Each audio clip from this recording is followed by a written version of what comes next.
Hey guys, this is Gene Jensen, and it's hot.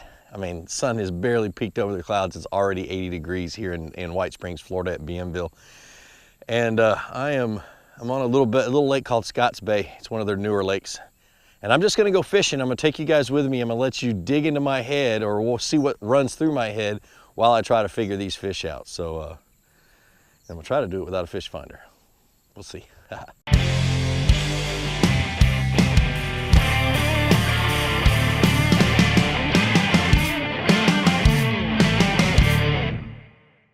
All right, so let's talk about the method in which I use to find fish no matter what lake I'm on, whether it's a private lake like this, public lake, a lake I've never been to, just the method. I'm here early, the sun's still low. I'd love to get here and be able to film at the earliest light, but I have to wait till a good light to be able to film. But I pick up a topwater. I got a frog on right now. It's on my 6.5 frog rod. And I run the bank, but as I was running the bank, I looked out here and we got fish schooling out here in the middle. They're not very big. I'm gonna play with them just a little bit, but definitely school popping. So I grabbed my frog. Actually, it's a popping shad from Spro. And ooh, one just hammered and get bit. Just see if I can get one to bite, but they're little fish, so I'm not gonna play around with them too long. But just run the bank with like a topwater. You're searching for life is the biggest thing, and so that's what I do. I already found life on the boat ramp. It's bluegills. So I'm gonna be looking for bluegill beds, or areas in which a bluegill would bed, hard, shallow areas, things like that. And then I'll probably drag something through it. I don't know. Let's just fish and I'll show you guys what I'm doing. Now, as the sun comes up, you want to stay, especially in the summertime, you want to stay focused on the shade lines. And there's not a lot of shade lines on this lake because there's not a lot of trees along the bank. But stay focused on the shade line for as long as you possibly can.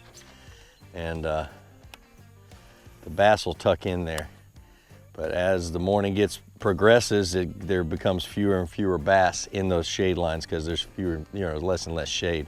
And they tend to pull out deeper into the deep drops and onto the end of points and things like that. So what I'm gonna do is I'm gonna fish this bank really, really quick, and there's a really nice point of land right here that runs all the way across to that other point. So it's a little saddle, as we call them, on land, or what we call it in the Augusta area, a blow through.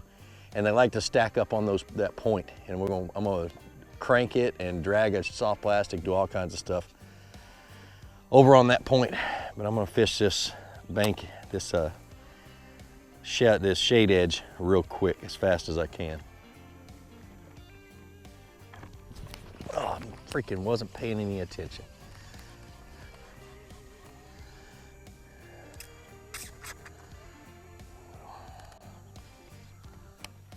That one was off the bank a little bit. So as I'm pulling up onto this point, on this last little bit of edge, there's some fish stacked right in here. There's at least fish in here. I've gotten 2 bites and 2 casts. And what that tells me is they are gonna be on the points later on in the day as the sun gets up. These fish are feeding this shade line right here, and then as the sun gets up, they're gonna pull out and move off onto that edge of the point. So as the day progresses, that's what I would do, is I'd run points. And so that's one possible pattern that the fish gave away. And I haven't even caught a fish yet. Go right up close to the edge of that point. Let it sit for a second and then start working it. And there's a fish. First fish of the day. Come on, big guy.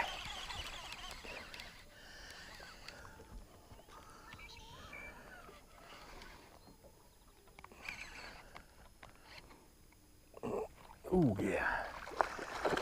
Oh, he got off. That was a good one, about 3 pounds. Nice. See how it works? Now, the reason why that bass was there is that's a prime ambush spot. The bait and the bluegill are working along that same shade line, and it forces them up shallow, and so the bass can sit out there and wait for a bait fish to swim between him and the bank and he can pin them between the bank, the surface of the water, and just smash them. So that's why I made that cast, and that's why I took my time getting there and very, very carefully made that cast. It's because that is the prime ambush spot on this point right now at this time of the day. And as the sun gets up, the ambush point will move further and further out because the bass will get deeper and deeper. Now it's always tempting to but I got bit on a frog, so I'm gonna fish a frog the rest of the day.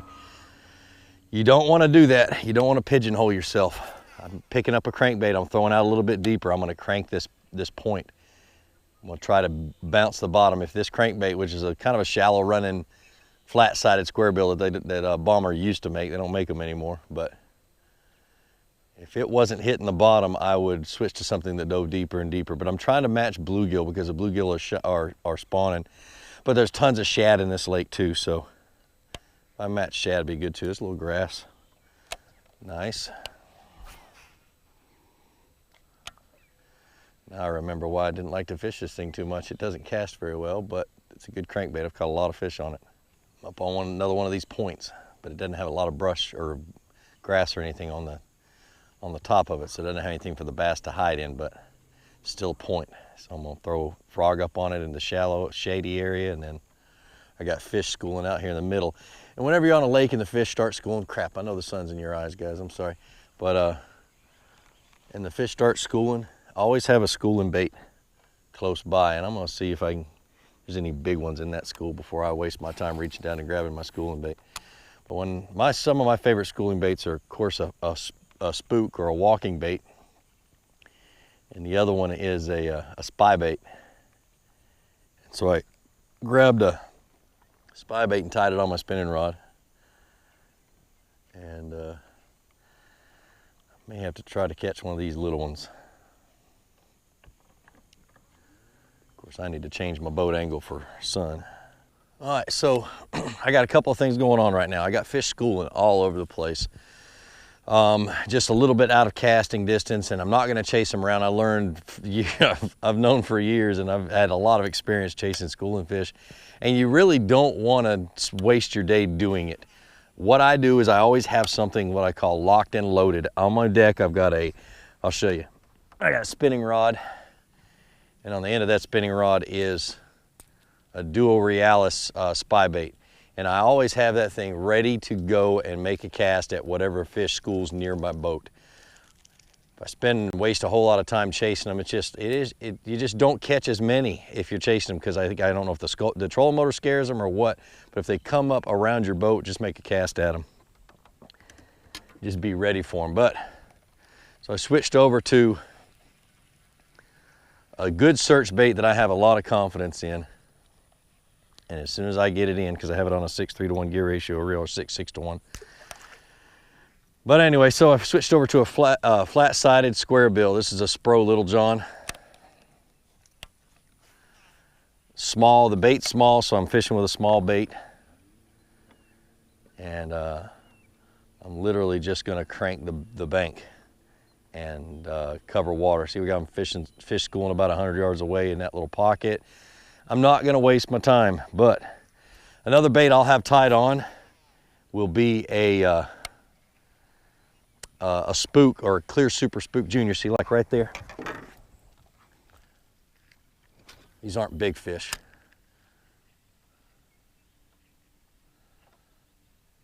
Maybe one, maybe two casts at them. Nope, they'd already gone down. See, that's why it's just a waste to chase them. Wow, we may get some cloud cover moving and cover up that sun. That'll keep this topwater bite rolling.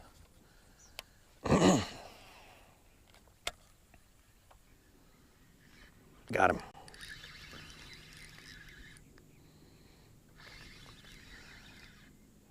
They started schooling right up next to the boat, and I picked up my little spy bait and threw it across them and got bit twice and hooked the second one. But they are usually just barely hooked for some reason. We'll get him in the boat before we lose him. There's a fish.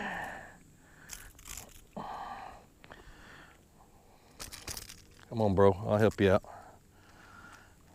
Get you out of these hooks. Ouch. Little one. Whoa, dude, come on now.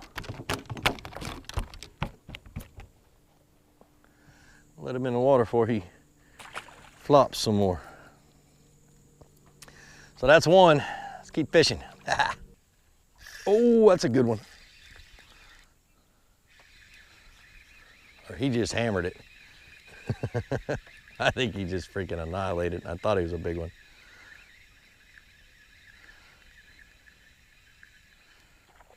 Man, now they're schooling. Fired them up. Urgh. Yeah. Just a baby. It's nice to see this lake healthy.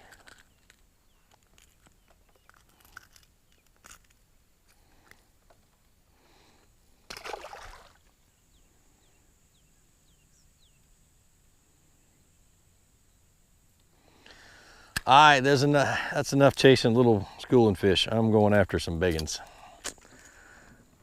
There's some bigger ones in that hole.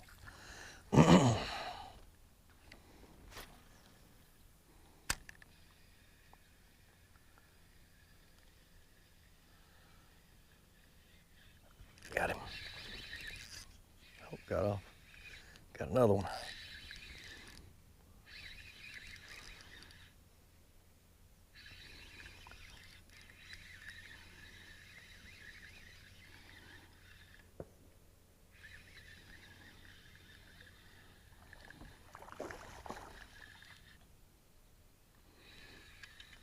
Oh, I got two of them.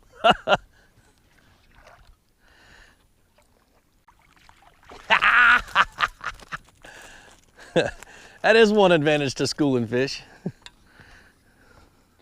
It's like, man, this thing feels weird. Sure enough, got two bass on. I'll go ahead and let the little one go since he got off the hook. There's one.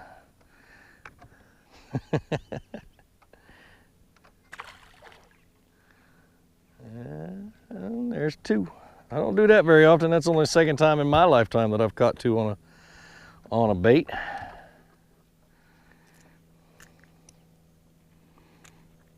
Awesome. Nice. All right, so we switched to a little finesse. Slick, calm water. I know the sun went behind the clouds, which is a good thing. It'll keep the bass shallow, but I switched over to a Ned rig. Fish a little bit deeper off of these points. See, I can't find some bigger ones. There's little ones all over the place, but this lake has some, 3.5, 4 pounders like that one I lost early this morning. And so that's kind of what I'm searching for now. And I never get in a boat without a Ned rig.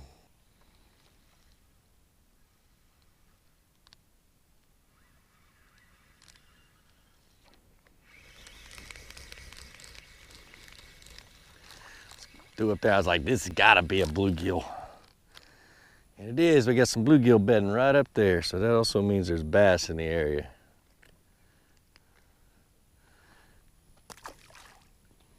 And big bass will eat those bluegill in a heartbeat, so I'll sit here and fish this spot for a second. Another bluegill. Another bluegill. Found the bluegill bed. So now what do? All right, so how I fish a bluegill bed with a Ned rig. I throw it into the bluegill bed. And I'm looking for big bass, but when you get in that bluegill bed with a Ned rig, I mean, those bluegill will absolutely annihilate it. And every once in a while you'll catch one like I just did. But a bluegill bite feels like somebody's tapping the end of your line or hitting your end of your line, either in Morse code or like a jackhammer, tap, tap, tap, tap, tap, tap, tap. And you've got to learn not to set the hook when you feel that. And you just slowly drag it through the bluegill bed, shaking it around. There's a little bit of stick down in there, so every once in a while I'll hit that stick and bump over top of it. But drag it through, and as you get to the outside edge of that bluegill bed, that's where the bass are going to be cruising. And I get to the outside edge, I stop getting bluegill bites, drag it really slow, and that's when you should feel a thump, and then it starts to swim off, and that's when you hammer it down and set the hook. Another way I do it, when I'm covering a lot of water and it's a really big bluegill bed, and I don't know how big this one is yet, I'll throw it out across the bluegill bed, let it sink to the bottom. I'll hold my rod Really low, just like this. Let it sink to the bottom, and then look how slow I'm reeling. I don't know if you, let me hold this up high so you guys can see it. I'm reeling this slow, and I get hung up on that tree. I knew there was a tree there. There we go, I got it out. You go really, really slow. And the object is you're just dragging that thing at a steady speed on the bottom. And as it hits things, it pops up and comes back down. And as it hits something else, it pops up and comes back down. That's why I like that Ned rig and that 90-degree hook that's on that jig head. So you get it off that bluegill bed and you start bringing it back in. And those are the two techniques. I'm gonna keep finding bluegill beds and find something that got a bass around them, but it's a dynamite way to catch fish, definitely. All right, let's keep fishing.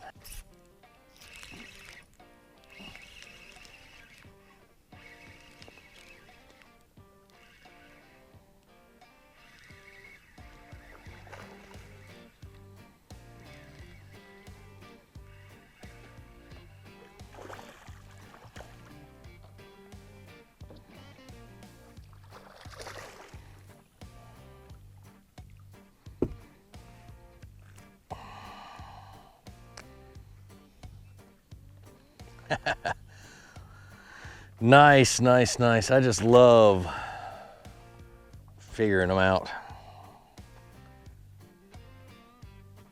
What happened there is I had a school of fish come up and blowing right up next to me, and I was catching a lot of little ones, so I just let that Ned rig get through those little ones. I'd feel the bite and I'd shake it free and feel the bite and shake it free, and then let it sink down below the school of small ones. And that slightly larger one tore it up. I'm gonna throw on top of these right here. Yeah, didn't quite get to them.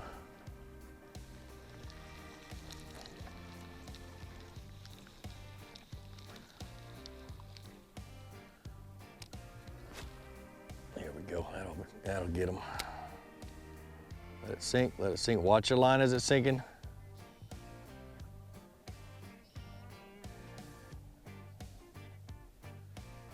Nope, no fish. All right, well, oh, there's a fish. I was gonna end the video. I was dragging that bait through a bluegill bed. Oh, he got off, not a little one, not a big one though. But I hope you guys learned something from this video. Man, it's, I'm excited to be out here on Bienville and be able to make videos for you guys, and it's just a lot easier to find the fish. But I wanted to show you how I break down a lake that I haven't been to in a long time or anything else.